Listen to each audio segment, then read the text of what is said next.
I just want them back. I just want them to come back. At 1:48 p.m. on August 13th, 2018, police arrived at a suburban home in Frederick, Colorado. A pregnant mother was missing.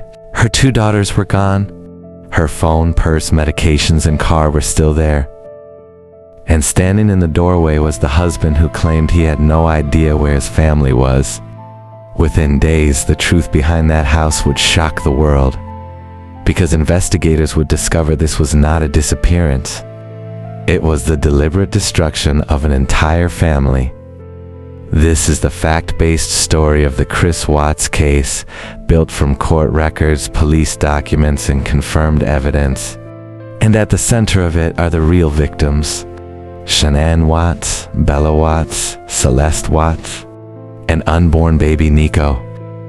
Chris Watts and Shanann Watts lived in Frederick, Colorado, with their daughters Bella and Celeste. Shanann was active on social media and often shared family moments online. To people around them, they appeared to be an ordinary suburban family. But by the summer of 2018, their marriage was under strain. Court records and later statements showed Chris Watts had begun an affair with a co-worker. At the same time, Shanann had traveled out of state with the children during part of the summer and later returned to Colorado. By August, the family was back home, and within hours, everything would change. On August 12, 2018, Shanann returned from a business trip to Arizona.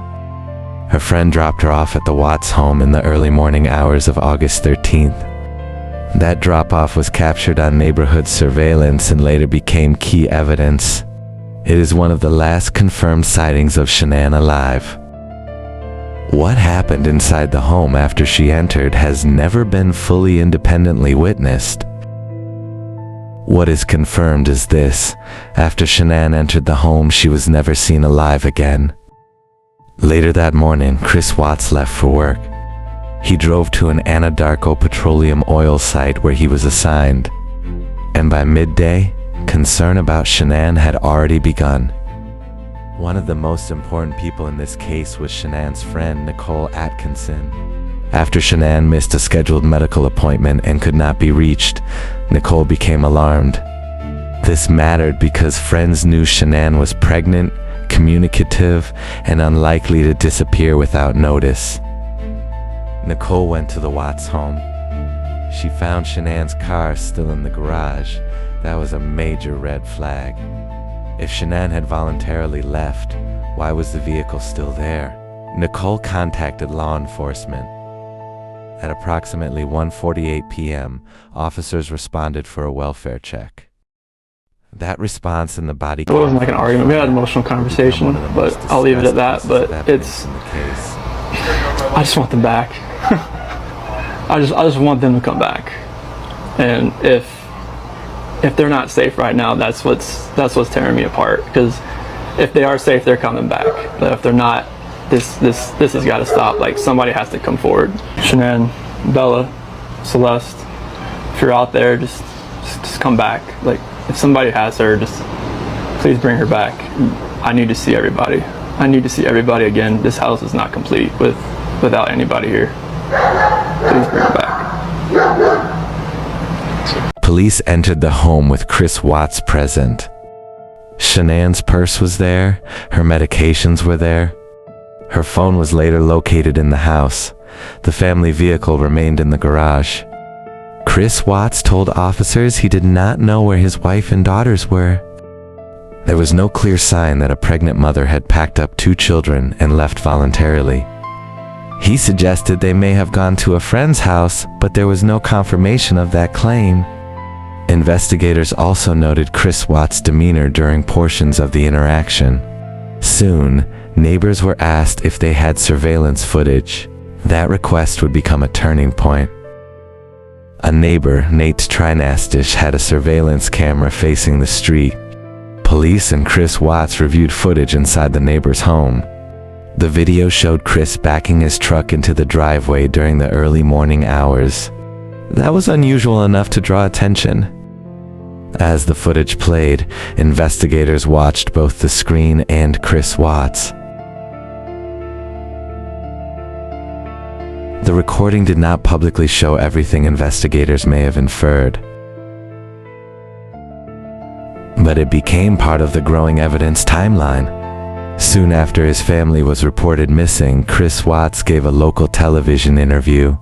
He asked for Shanann and the girls to come home. He said he wanted them back. I just want them back. I just want them to come back.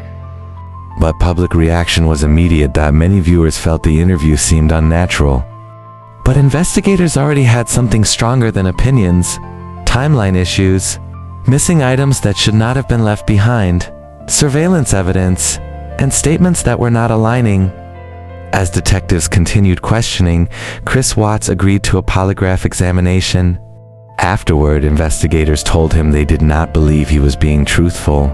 During a later interview, Chris Watts gave a new version of events. He claimed that after an argument, Shanann had harmed the children and that he then killed Shanann. This version was later contradicted by physical evidence and by his later admissions. Investigators did not accept the story, and the case moved rapidly toward confession. Authorities searched the oil site where Chris Watts had worked that morning. There, they discovered Shanann Watts' body in a shallow grave. The bodies of Bella and Celeste were recovered from oil storage tanks. These findings were documented in the criminal investigation. The recovery confirmed investigators' worst fears. This had never been a missing persons case. It was a homicide case from the start, and the person responsible was the husband and father who had publicly pleaded for their return. Chris Watts was charged with multiple counts of murder and unlawful termination of pregnancy, among other charges. In November 2018, he pleaded guilty. He was sentenced to multiple consecutive life sentences without the possibility of parole.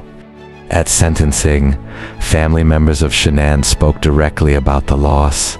The heartless monster, and then you take them out like trash. We loved you like a son. We trusted you. Your faithful wife trusted you. Your children adored you, and they also trusted you. They described grief that no punishment could reverse. A daughter gone, 2 granddaughters gone, an unborn grandson gone.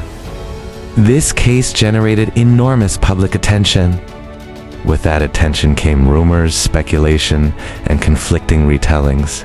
Here is what is confirmed. Chris Watts killed Shanann Watts. Bella and Celeste were also killed. He transported the bodies to the oil site. He lied to police initially. He pleaded guilty and was sentenced to life without parole. The Watts case remains unforgettable and heartbreaking. Shanann, Bella, Celeste, Nico, they didn't deserve to die in the most gruesome way possible, killed by the man who was supposed to protect them.